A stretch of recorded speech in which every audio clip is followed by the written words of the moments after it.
be some form Oh, of thing. okay. I got your follow. Yeah. Okay. Lord bless the food, Lord bless the fellowship. In Jesus' name we pray. Amen. Amen. Oh, you're recording already, is it? Yeah, it kind of is. Oh, okay, Yeah. cool. Okay, thanks, boss.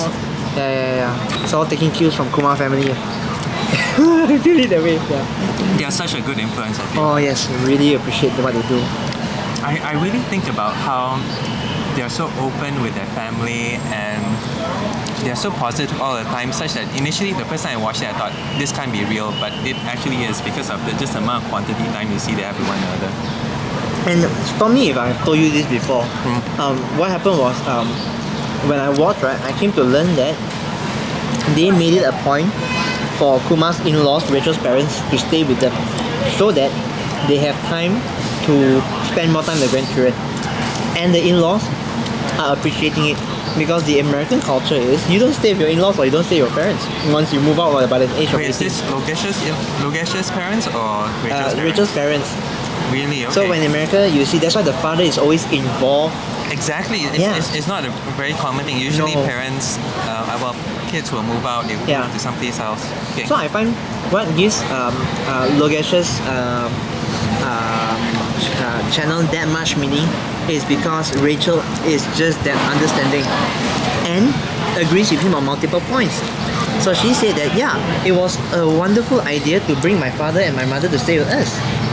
You know, kind of thing. I didn't know that was happening, but it explains why we always see the dad. I noticed that the dad. So the mom doesn't want to be in. Okay, the mom doesn't want to be understandable. Yeah, that's a more normal response. Okay, all right. I actually, I did have questions, but actually they were prepared before your talk. So we're having makan now right after Eddryll. This is Eddryll Teo. What's he doing? He just gave a talk to the CF here on Christians in cyberspace. Already Christians in cyberspace. What surprised me was you didn't start with Christians or cyberspace. You talked about our image, our identity as being created in the image of God. And I thought, wow, okay, that is so refreshing. But also, why did you do that? I mean, why did you start on that note? Very good question. Because I think if there is anything that I want to talk about or speak into, I think it's always good to fall back on the unmovable anchors. The values that are eternal. And God's design is something that's eternal, right from the moment of Genesis already. So, regardless of time or regardless of the context or culture, being created in the image of God is true throughout all. So if I didn't tackle the reality of being created in the image of God, then people might fall on different value system or different base when they talk about how to be a Christian in the cyber nation. You mentioned culture, and I assume with that identity and influences, and to be honest, that's why I thought someone coming in from Christian and being a Christian in the cyberspace would start with. But that's why I found it so interesting. You actually gave a very definite answer that we have our identity that comes from God, that embedded even in creation. We have this purpose that God has given us. Exactly. And I think that surprised me at least. Maybe it shouldn't because it's from the Bible, it's a Christian talk. But when you have a topic like Christians in cyberspace talking about Facebook, talking about Instagram, suddenly you're talking about the Bible, you're talking about God, you're talking about creation. And I think that already set the tone for the entire talk. That's very refreshing. If I may just briefly add a little bit more, a disclaimer, it doesn't mean that they are supposed to forego their Malaysian identity or that the fact their ethnicity. No, they're not forgoing that. I don't get that from you. I mean, your talk was full of Hokkien and later. And that came out in the spur of the moment actually. Really? I mean, I know you plan out your talk and you're saying how you write everything out. Yeah. But when you come up with the Hokkien, it's a spur of the moment kind of thing. That's amazing. That's really good. And by the way, it came out very naturally. I mean, I know you're trying to say that you're trying to make it as natural as possible, not to look at the text. Yes. But my eyes were stuck there sometimes, I know. No, it wasn't. I thought it felt as if you were just speaking to us. I know that you had a very clear plan, but that just gave us a confidence that you knew where we were going. We could trust you. Yeah. Grateful for that feedback. Yeah. Wow. You need help? Because you're holding the fork, right? Wait. I think. Oh, you got it. Okay.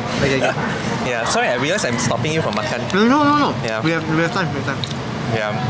So from what we were made for, you moved on to your second point, talking about who we are. Is it right? Who we are pointing to? That somehow social media is almost a reflection of our attention. You use the example of John the Baptist. He was always pointing to Jesus, pointing away from himself. And somehow already even that, thinking about social media, I didn't think of that. Social media is often something that I use to consume. And point to us. To point to us, Yeah. exactly. Yeah. But how did you get to that kind of like even that big point whereby we could use it to point to God, point to Jesus, and how did you find that in the Bible? Okay. So it's very interesting. I think, as a Christian, I would say Holy Spirit prompted, kind of thing. Okay, Yeah. alright. As I was preparing for the message, right? All of a sudden, I remembered what I learned in my seminary about the finger of John the Baptist. That was an interesting topic. I was wondering, where's this guy going with the finger of John the Baptist? That was actually on the slide. Okay. Yeah, and I couldn't find a photo of the finger. It was just a hand. I was trying to find for the right photo, right? Okay. But I was running out of time because I had to prepare 2 sermons in one go. And so that thought stayed with me. And so what I did was then I looked through scriptures for John the Baptist, and then it hit me. Hey, John the Baptist was like a social media influencer, right? It was but unlike the typical social media influencer, he does everything contradictory to what a social media influencer is supposed to be. Which is what? Yeah. What does he do then? Doing a quick recording. I'll see you soon. Sorry. No, it's all good. I'll catch you soon. This kind of breaks is fine with you, right? That's fine. Yeah. Nothing will be cut. Yeah. So where was I? So these kind of breaks, these kind of moments, that realization says, hey, I felt it was like this kind of journey inspiration that comes. I get very, very excited because I enjoy doing not over contextualization, but I enjoy doing contextualization a lot. Okay. Yeah. So meaning you see something in the Bible and you're trying to contextualize it. You're trying to bring it across to our culture, to our context in a way that uses the language. Correct. And what John does, it still remains ever true today. Okay. It still remains ever true, and the calling is even clearer now that the gospel has been made known through the resurrection of Jesus Christ. Yeah. Even as I think of this question, this is a really hard question. So it's very unfair.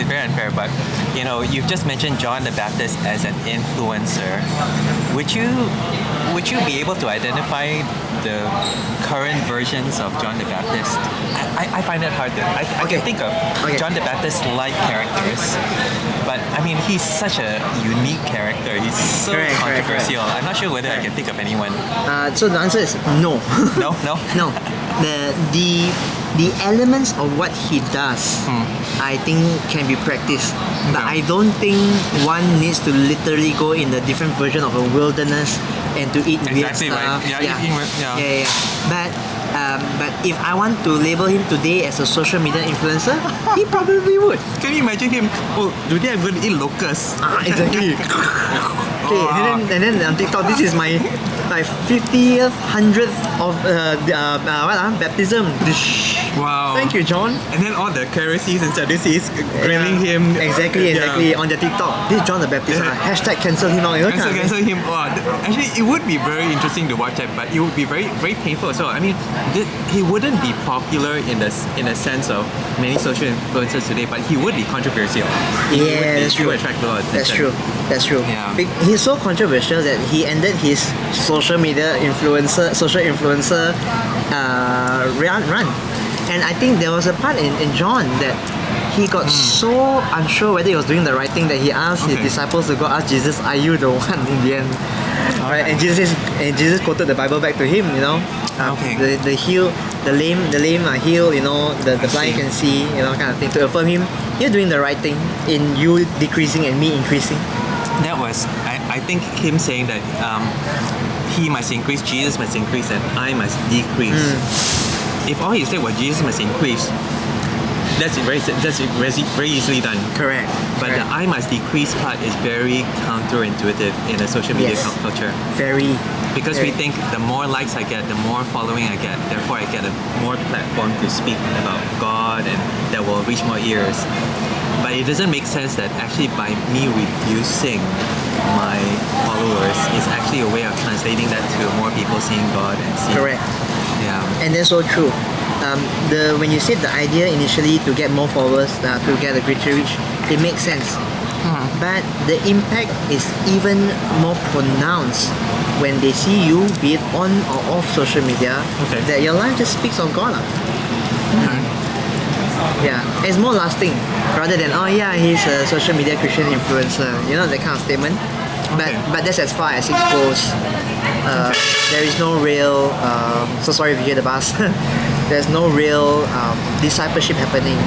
There is all caricatures plus just putting things up and all that. Actually, that's a challenge. You mentioned the word discipleship, as in people are not just following you by clicking a link, but there's actually something that you're showing and teaching and imaging in your posts, in your videos. And is that something that you're trying to do with so you run your Instagram page, MCM, Malaysian Christian Memes. I mean, how do I put this? It isn't like funny for the sake of being funny. If anything, it's more doctrinal. It's always, you always say, read the comments, and the comments is like very panjang, very, like a lot. And no one does it actually. In truth, not many does it because really? Instagram is not meant to read the comments. No, you're right. Yeah. It's not meant to read comments. Okay, alright. Yeah, you hit a long one after a while. Okay, no mind. Yeah. Okay. But I still faithfully do it because I think for those who read it, they'll benefit from it. Actually, I do wonder how much time you think you put into actually writing and even coming out with a concept for any new meme. It must go through a lot of discussion and reading and how does it come about? Okay, very good question. I think for me, there are two aspects to this. Now, with regards to your first question on preparing, initially it took a lot of work in the fact where I had to sit down like 3 hours before posting, go through 3 hours? Yeah, go through the Bible, write a mini sermonette. Not tikam man. You really actually, so you start with the idea first. Yeah. I had to sit down and do that. That was in 2020. But now yes, I sit down, I pray, and I write a quick drawing pointing of the fallen focus condition. Brian Chappell, who will say that. I draw an issue. I draw how Christ meets an issue, and I then draw a question for them to consider. So it is a faster, workable kind of a format.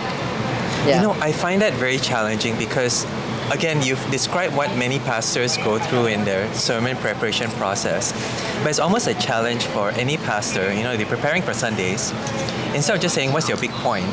It's almost maybe saying, challenge yourself. Can you actually condense what you're going to say in this 30-minute sermon as a meme or as a post? That it doesn't have to be so, but if that's the kind of generation you're speaking to, and eventually that's what people do, right? You listen to a sermon and people post up a story or something like that. You're going to do it, even if you don't. Correct. And essentially, if you were to do that, would you be able to do it in a way that's faithful, but also contextualized? Yeah. So it is actually a relevant exercise, I feel. That's true. Yeah. And it's not easy because if I may be honest, right, there will be times when a meme goes out and it doesn't fly. Okay.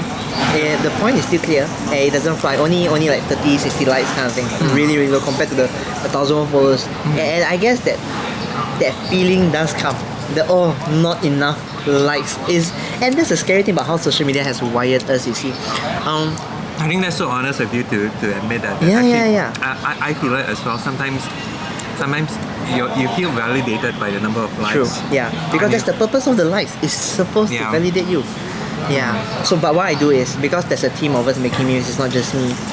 I want to empower my team to make when they suggest the memes, I will post it out on. Sometimes I know it's not gonna fly. Like when my wife makes the meme, I know it's not always gonna fly. But hey, no, she does quite good ones actually. Yeah. Yeah, I mean good ones like doctrinal and all that. Okay, alright. But it's so deep that sometimes the community doesn't get it. I see. Yeah. And but because I want to empower them to enter this space, I post it up anyway. Because it is a meme, it makes sense. Right? Can it be refined? Perhaps. Can it be better? Perhaps. But but I want it to be your meme that goes up. Yeah. I think that's so encouraging for the person who submitted the meme to you. And I'm not sure how many people know this, but you actually do have a team. So Yeah. it started out with you, right? Because you mentioned it during the talk that actually you deleted your Instagram, No, deactivated it, and then you were convicted, and then you started it again, and then there was a much more intentional purpose to it. But the moment it kind of like took off, you decided that it shouldn't just be you; it should be a team of Yeah. people, and Yeah. that's where you're at now. I mean, within 2 years. 2 years, is that right? Yeah, 2 years and ongoing. December 2019. Okay. Yeah. And actually, I wanted to remain anonymous. Because Okay. when they so at the You start, kind of are still. I mean, Good you're lah. I mean, yeah. yeah, but you see, people kept asking, who are you behind this page? I said, Okay. I want to make sure when you follow, you're following the cause of Malaysian Christian memes, not the person. I am Okay. very pantang personality based kind of organization. I see. Yeah. But then came a point when people like Ben initially or came into the team, and Kenneth, I realized there was need for accountability to know who they are talking to, and that's why then I restarted my Instagram account, personal account once more. Yeah. I noticed that in you. I noticed that in Brandon hosts Let's Get Real as well. That yeah. he had a team as well. So he had Graham on the team initially. It was just the two of them, or at least that's the impression I got from videos. Yeah. But then they quickly expanded. And I think it wasn't just for reach. It wasn't just because there was more opportunity and ministry to be done, but I think that accountability and just that, again, that opportunity to just get more people involved in a way that Yes. they can contribute and they can grow as well. Correct. I agree with that one. Yeah. I think that is kind of counterintuitive. I know that that's the way that, it makes sense in a Christian perspective that, you want accountability, you want a kind of like a multitude of leaders in any ministry. But still, I think you mentioned that it was an aversion towards a personality-based thing. It's just an individual or one person. Yeah. Yeah, I think so many safeguards come from that. I think inbuilt safeguards from just having multiple people, coming, just bouncing off ideas and just checking one another in terms of their content and the doctrine. Correct. And I would say also I was discipled by the right people Okay. who didn't want the center stage at all. Okay. Yeah. Okay. So these aren't even people directly involved, but they've just come alongside you Yeah. and just given you very godly counsel Correct. and advice. I mean, okay, if you look at me, right, instantly you get a you think of a I'm a charismatic kind of a personality, Okay. right? Fair enough. Will you say that? Yeah. I think that's Yeah. fair. That's fair. And actually, it is very easy for me to take the stage if I wanted to. Okay. Yeah, Alright. it's very easy for me to push my personality. So I Wow. really give thanks that I don't have that desire. Because I know it can be very disruptive for me. Okay. Yeah, so one of the many reasons why I left my college, my previous work was Okay. there was one moment where these few people came to me and says, "You're Eddryll, Mr. Eddryll, right?" I said, "Yeah. I know you from so and so and so. You're Okay. very famous." That's the line they Very give. famous. Okay. Okay, by the way, I think in the Christian line world, there are way more bigger names than me, to be fair. But that But line struck me. Just today, like the number of times he's been stopped, say, "Oh, you're Mr. Eddryll," and I'm It's really colleagues and friends, colleagues and lah. friends. But I think that shows that actually you have real relationships and people know you. I think in a sense famous, but also people know you. I mean, you've actually spent a lot of FaceTime makaning and talking to them. Yeah. But there's also the other side whereby you've just been doing stuff that has just impacted people, and so they know you in a different sense as well. Correct. So when I caught that, I shared that with my wife. My wife says, "Eddryll, it's time. This time, It's time to go." Yeah. Okay. Yeah. Wow, that's good advice from a good wife. Yeah, and it wasn't hard for me to consider. I said, "Yeah, I think you're right." The last thing I want you to do is to be. I don't want to be this personality because I don't want to see them and say, "You're Mr. Eddryll," right? I want them just don't know me. Just don't know me. Yeah. Wow. You want them to not know you. I mean, Yeah. that's I must decrease Yeah. bit of John the Baptist And in that's John chapter 3. the Philipness rather than and I acknowledge there is a more Peter-like preach to the thousands kind of congregation.